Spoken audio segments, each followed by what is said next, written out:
C'est d'un modeste sentier dans le brouillard de cette fin d'année 2021 que je vais m'exprimer.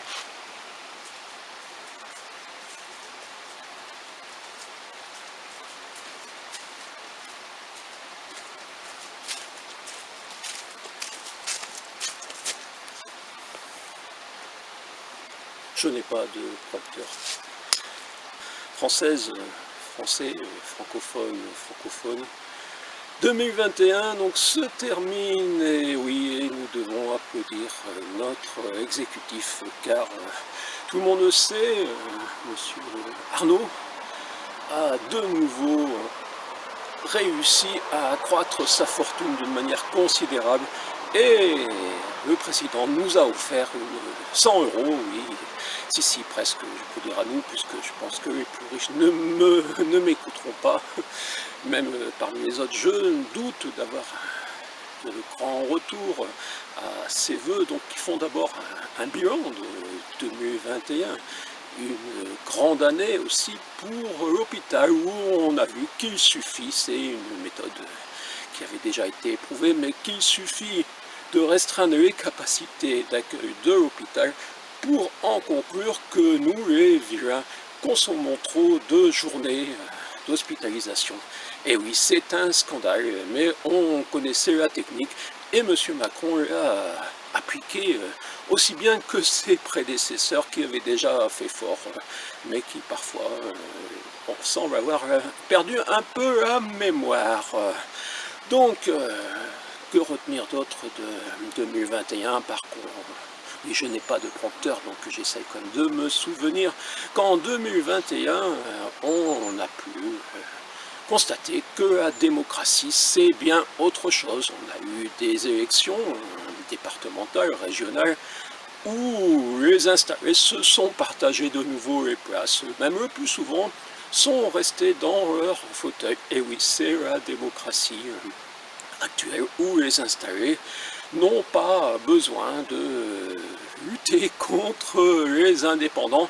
Je m'exprime de mon cul conquer ciblon. Vous avez peut-être reconnu les vieilles pierres qui fut en 2020 l'occasion de lancer le hashtag dictature rurale. Et oui, une seule liste pour une commune nouvelle, c'est quand même plus pratique pour ceux qui avaient fusionné leur petite commune sans se soucier de l'avis des électeurs et des électrices même, et qui, avec un peu de pression, et peut-être même un petit peu plus que des pressions, sont parvenus à être la liste unique, donc élus environ avec 400 voix sur, enfin 400 votants sur 1500 inscrits. C'est comme ça la dictature rurale, mais on connaît mieux maintenant. On sait qu'Ira Levin parlait d'une dose mensuelle. On est presque arrivé grâce à M. Véran qui assiste à la dose trimestrielle, donc qui est vraiment très utile sûrement. Et qui plus est quand on vit à la campagne, puisque nos élus ne se sont pas encore aperçus que peut-être la transmission du virus provient d'un mode de vie. Il faudrait peut-être changer de manière de vivre dans ce pays qui est vaste, mais qui est surtout occupé par des mégapoles, car oui, ça doit être plus difficile d'éviter ce virus comme d'autres qui viendront sûrement plus virulents quand on est obligé d'utiliser des transports en commun, quand on est obligé de côtoyer énormément de personnes, alors que vous voyez, dans ce modeste chemin où je présente mes vœux, il n'est pas encore passé personne, ni devant, ni derrière, non, personne n'attend, je crois. Personne ne saura même où exactement j'ai réalisé cette vidéo, donc vous voyez qu'à la campagne, peut-être que la manière de vivre entraîne moins de contacts. Et en 2020, déjà en janvier 2020, je pense avoir été le premier, vous pouvez retrouver la vidéo, naturellement elle ne fut quasiment pas vue, à dénoncer Madame Buzyn, et en lui spécifiant qu'il faudrait faire des contrôles aux aéroports, sinon qu'on allait se prendre le coronavirus, ce qui est arrivé ensuite. Et actuellement, on accuse naturellement les non-vaccinés d'être responsables du variant Omicron, non, Omicron peut-être, oui, un des deux, peut-être même les deux. Alors que, comment est arrivé ce variant en France? Naturellement, par des vaccinés qui voyageaient. Peut-être que les voyages aussi fréquents en avion sans contrôle de ceux qui arrivent et de leur virus, de tout ce qui nous ramène. Il fut un temps où en France est arrivée aussi une petite maladie qui a détruit nos vignes. C'était au début non, à la fin du 19e siècle, je crois. Si. Donc c'est ancien, naturellement, Monsieur le Président ne peut pas se souvenir, et il se souvient, je pense, de certaines choses. Donc je m'adresse aussi à Monsieur le Président, qui, je pense, ne prendra pas ma place l'année prochaine et je ne prendrai pas la sienne, car comme vous le savez, j'essaye d'être candidat, le candidat de l'être face au pilier de l'avoir, mais même dans le département du Lot, je doute qu'il y ait de nombreux maires vraiment indépendants pour oser voter pour apporter un parrainage, c'est-à-dire voter au premier véritable tour, oui, car la présidentielle, c'est 3 tours, le premier étant réservé aux grands électeurs, et oui, la France est une belle démocratie avec des grands électeurs qui, naturellement, choisissent les piliers de l'avoir, avec quelques figurants qui sont prétendus des opposants, alors qu'ils font partie de ce vaste monde matérialiste. Et quant à la spiritualité, le candidat de l'être, vous serez peut-être une vingtaine à réagir, à venir jusqu'à la fin de cette vidéo, même si elle sera sur de nombreux sites, sur YouTube et sur des pages Facebook où toutes ne seront peut-être pas supprimées par les administrateurs, cette vidéo.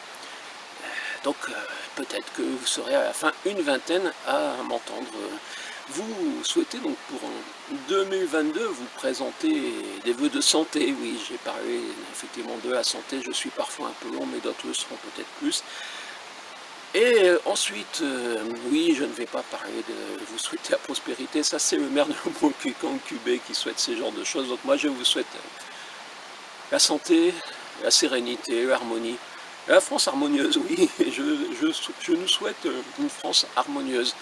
Comme quoi, c'est pas évident que ces vœux iconoclastes, on pourrait dire, car même pas dans un studio, mais voilà, c'est le studio de Moncuq-en-Cubé, où je peux être démasqué, alors que je pense que je n'aurais même pas le droit d'entrer si 500 maires me donnaient leur parrainage dans leur studio, car on ne sait pas ce qui va arriver avec les nouveaux passes vaccinage, je pense, oui, PV, comme ça ce sera plus simple. Ensuite, si vous n'avez pas le PV, vous obtenez un PV.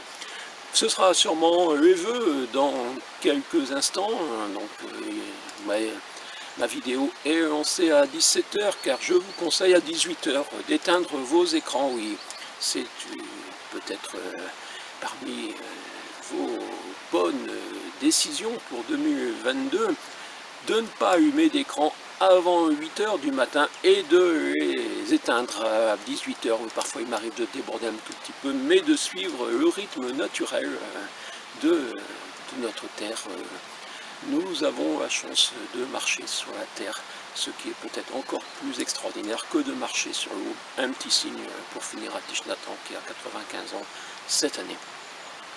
À toutes et à tous, mes meilleurs voeux, et vous n'aurez pas droit à la Marseillaise, simplement vous verrez le chemin qui est seul. Et oui, c'est comme ça. Ici, Moncuq-en-Quercy-Blanc, où, faute de monsieur le maire, je me suis dévoué pour Moncuq TV, et comme vous l'entendez, il passe encore des voitures près de mon studio improvisé.